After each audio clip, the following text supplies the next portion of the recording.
Bueno, pues hemos conseguido tener un pequeño tiempo para la discusión antes de pasar al siguiente punto de la presentación de comunicaciones por la tarde. Entonces tenemos unos 10 minutos o así, 10-15 minutos para la discusión de esta parte, de estas tres federaciones, las tres federaciones más importantes de Latinoamérica. Tengo por ahí una palabra para Pepe Tudela.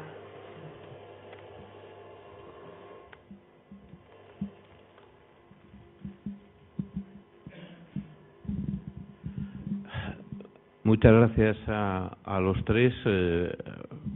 Realmente ha sido muy interesante y te quedas lleno de sugerencias, incluso ese campeonato de cumplimiento de leyes que habéis abierto. Pero hay una reflexión alrededor de lo que decías, Hernani, que quería compartir con vosotros en voz alta, en realidad con todos, ¿no?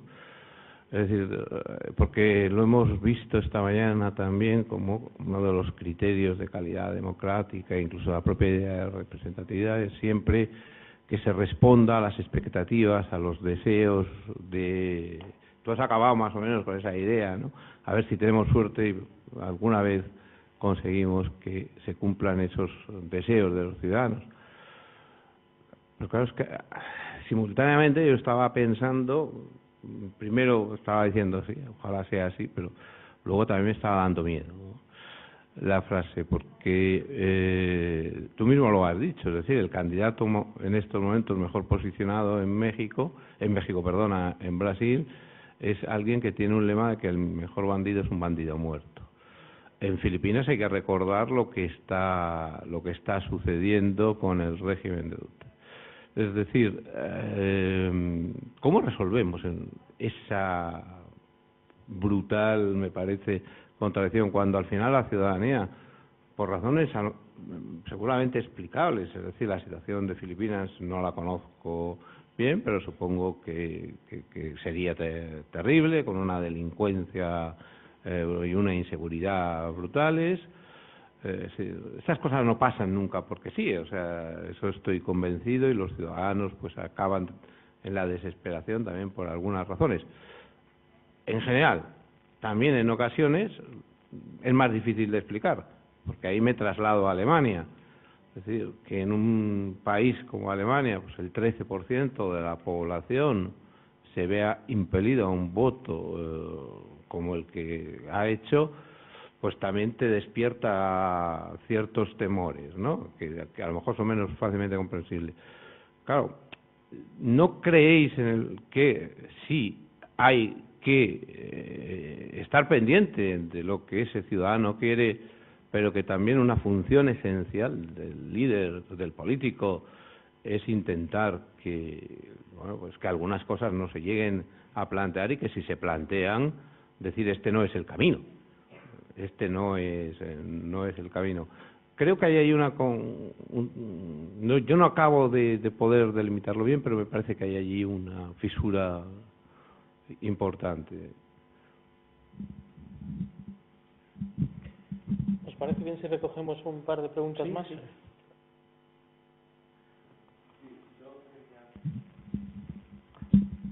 Sí, agradecer a los tres ponentes sus muy interesantes ponencias, y referirme a un tema que yo creo que han tratado los tres, que es el tema de la corrupción, ¿no? Como un elemento que evidentemente afecta a la calidad democrática, ¿no? Siempre se ha dicho que la democracia nos hace libres, pero no virtuosos, ¿no? Y que por lo tanto, bueno, pues la corrupción de alguna manera pues es algo con lo que hay que vivir, y bueno, al final lo importante es la respuesta que se da a la corrupción, ¿no?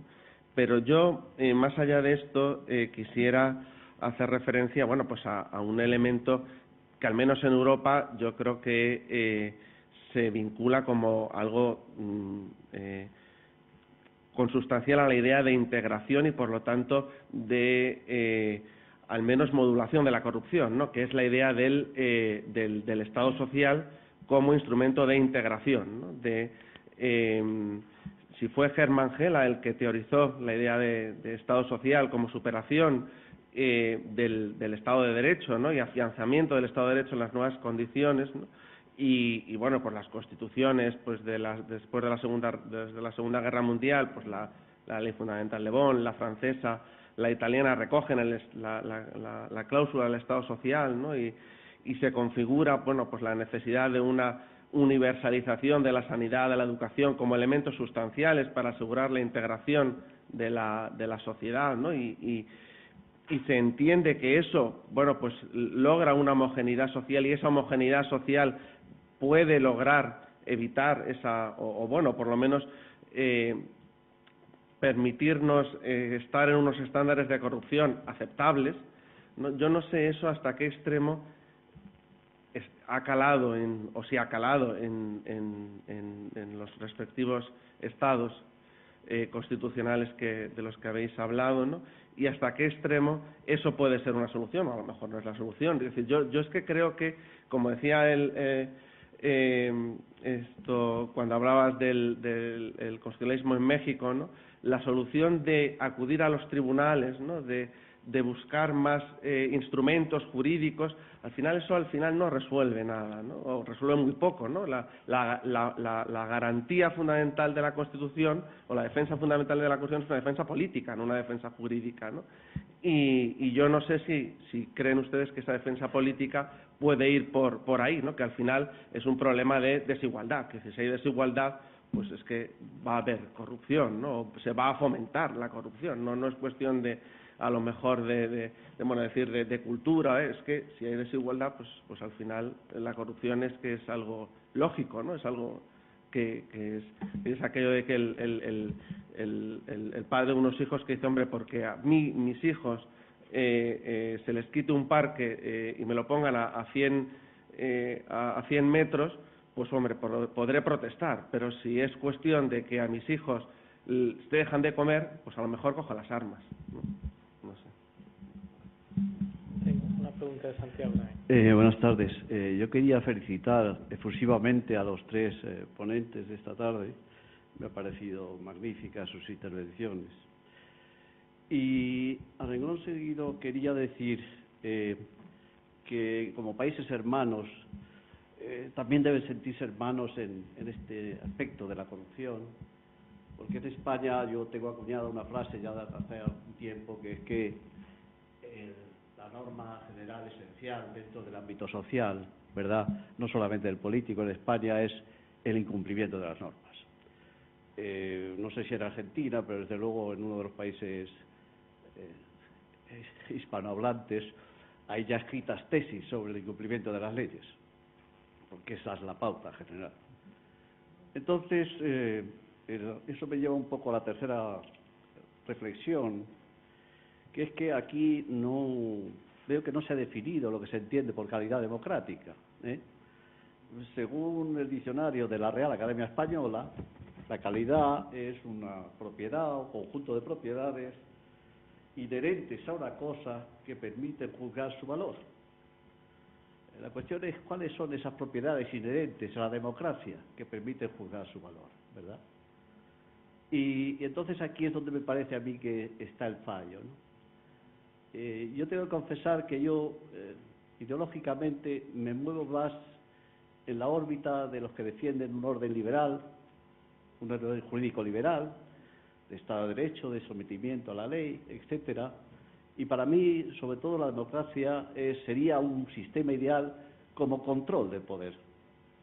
Si no me sirve como control del poder, y si esa democracia se rige con reglas, normas que suponen un incumplimiento sistemático, tanto en el ámbito político como social, yo esa democracia o ese sistema, con todos los respetos, no lo califico de democracia, lo calificaría de autocracia, realmente. Entonces yo creo que cuando se está defendiendo la calidad de la democracia, se está partiendo de un presupuesto, una premisa no mencionada, que es una suerte de optimismo antropológico, ¿verdad?, que yo no proceso. Precisamente en la idea liberal de control del poder se debe a una constatación histórica milenaria de que el poder corrompe, y el poder político corrompe. Y entonces la preocupación primera para mí, como gobernado, es cómo limitar al poder. Entonces la pregunta para mí sería yo atribuiría calidad democrática si la democracia me sirve como instrumento de control y de exigencia de responsabilidad eficaz del poder. Entonces, yo me someto a sus reflexiones, aquí o en casa, donde quieran, este pensamiento. Nada más, muchas gracias. Pues vamos a intervenir, si os parece bien, en este orden, de derecha a izquierda. ¿Tienes algo que decir respecto a las tres? Sí, bueno, me alegro que tenha causado todo esse debate, ¿no? É importante quando, ¿no? Las intervenções causam esse tipo de sentimento. Eu creio, primeiramente, eu retrato mais isso, contestando a Pepe, essa questão do enfoque da qualidade democrática, especialmente no meu artículo, ¿no? Que já está listo, submetido, ¿no? ¿No? Ya cumplí, ¿no? ¿No? E justamente eu tenho alguns dados e creio que já aproveito para contestar tu questão também, desculpa, tu nome? Jorge, ¿no? Também a Jorge. Eu creio que é muito difícil juzgar a questão da democracia latino-americana com estándares europeus, ¿no? Se tomamos em consideração, ¿no? Os benefícios, ¿no? Materiais que foram acumulados na Europa e nos países ricos, não estou fazendo um discurso político aqui, nos países ricos ocidentais, temos mais de 200 anos, 70% da população mundial utilizou, ¿no? Os benefícios advindos da Revolução Industrial. Há grado de desenvolvimento, ¿no? Muito distinto, ¿no? Entre os países ricos europeus e o resto do mundo. 30% da população, ¿no? Mundial restou por 200 anos fora desses benefícios. Estamos, o que quero dizer com isso? Qual é meu ponto? Estamos em outro momento histórico. Os constitucionalistas brasileiros chamam nosso Estado Social de modernidade tardia. Não temos uma consolidação do Estado Social que integra, que busca, é o Estado Social que se constrói a própria revelia do Estado. Então, eu creio que antes de falarmos, ¿no? de qualidade democrática, desenvolvimento humano, devemos tomar em consideração esse dado histórico. E esse dado histórico reflete em índices de qualidade democrática, porque eu não tenho aqui, mas depois eu posso buscar em meu artículo, ¿no? As democracias materiais, ¿no? Isso é um dado concreto, ¿no? Existem justamente nos países que usufruíram, ¿no? Desses benefícios, ¿no? Onde tu tienes a consagração efetiva de direitos e liberdades civis. Na América Latina, nós não sabemos o que é isso, ¿no? Somos democracias formales, ¿no? De acordo com esses dados. Então, eu creio que dentro daquilo que entendo por utópico, ¿no? Creio que o desenvolvimento humano, ¿no? O empoderamento cidadano, ¿no? Pode contribuir muito para os índices de qualidade democrática de um país, ¿no? Essa é minha visão particular, ¿no? Em relação a isso. E tomei como exemplo o Brasil a questão dos municípios e aqui já termino para não me alongar muito, ¿no? Que ocorreu em um município no nordeste do Brasil, ¿no? Foi eleita uma prefeita, uma jovenzita, ¿no? Que começou a pôr fotos em internet, saía com um coche novo, depois que era prefeita, ¿no? Maquilhagem, todo, sacava as fotos. Controle social, ¿no? Controle da população, ¿no? O que aconteceu? O que ocorreu? ¿No? É aquele que está presente na vida cotidiana da população, do cidadão, ¿no? ¿No? Começou uma manifestação popular, é conhecida como a alcaldesa ostentação, ¿no? É o nome, a alcunha, ¿no? Que ela chamaram, e forçaram a renúncia dessa alcaldesa ostentação, ¿no? É um exemplo, ¿no? Que creio que vivimos numa realidade, uma espécie de Black Mirror, não, da democracia em América Latina, comparando com a Europa. Okay. Gracias. Bien, las dos preguntas últimas, la de Jorge y la de Santiago, me hacen hacer estas pequeñas dos reflexiones, cada una de ellas. El Estado Social de Derecho en Argentina sufre las vicisitudes del Estado de Derecho, es decir, se cumple a medias. Normativamente está todo consagrado, en la realidad quienes son beneficiarios de planes sociales o de programas sociales, más allá del rol destacadísimo que tengan las administraciones públicas en el punto, para un acabado cumplimiento tienen que litigarlo. Yo soy juez federal de la Seguridad Social en Argentina, vienen a litigar los pensionistas. Cada juzgado de los nuestros tiene 40.000 personas justiciables que consideran que no le han liquidado bien sus beneficios jubilatorios por parte de la administración. Entonces, acá vieron la vieja disputa entre el derecho administrativo y el derecho constitucional. Los mejores sueños del derecho constitucional quedan abroquelados porque la administración no cumple. Y al no cumplir la administración, esto se tiene que, a mí no me gusta, pero se tiene que tener un canal judicial muy lento, por cierto. El justiciable, un colectivo vulnerable, anciano y demás, se muere en el intento, cobra, lo prosigue el litigio su viuda y así sucesivamente. Se paga, sí, a 5, 6, 7, 10 años. O sea que la promesa del Estado Social de Derecho se desvanece, pese a tener normas constitucionales no claras, muy claras en este punto. 2, el tema de Santiago, de la calidad democrática. Es un concepto relativamente nuevo, la calidad democrática, más de fines del siglo XX, sobre todo comienzo del siglo XXI, es verdad. Si uno sigue, no sé, libros de teoría constitucional o de teoría política clásica, Lowenstein, por ejemplo, hablan de la democracia y de autocracia. Esto parecería la pregunta en términos epistemológicos, es si es una cuestión de especies o una cuestión de grado, si es una cuestión de que va en dosaje. Esto en realidad tiene un origen, como todo histórico, en las teorías de la transición. Hoy se habló de Linz a la mañana, yo hablé de Morlino, de Diamond, es decir, de regímenes que transicionaban de la autocracia a la democracia, o que también pueden ser transiciones inversas de la democracia a la autocracia. Entonces se parametriza con determinados indicadores, como muchos de los que hemos mencionado aquí. Además de trasuntar optimismo antropológico, creo que denota un realismo, como diciendo, no es una realidad binaria, democracia vis a vis, no democracia, sino que como la descentralización política también se va dando en dosajes, no es blanco y negro, sino con sus grises. Y en América Latina, en la democracia política o en la democracia social, es muy claro que esto es así. Pero se da, reitero, en una captación intelectual de un fenómeno digamos, propio de la transición, y eso ha quedado en la literatura. Sí, bien, yo contestando un poco a la pregunta de cohesión social como medio para, digamos, abatir la corrupción en México, yo más bien pensaría, es decir, hay un régimen cleptocrático, así ya lo han calificado muchos, y yo creo que quizás sería al revés. ¿Cómo combatir la corrupción? Y la corrupción la tienes que combatir en México, como decía mi compañero sobre Brasil, cuando desde las esferas más altas del poder del gobierno federal es donde se organiza este entramado.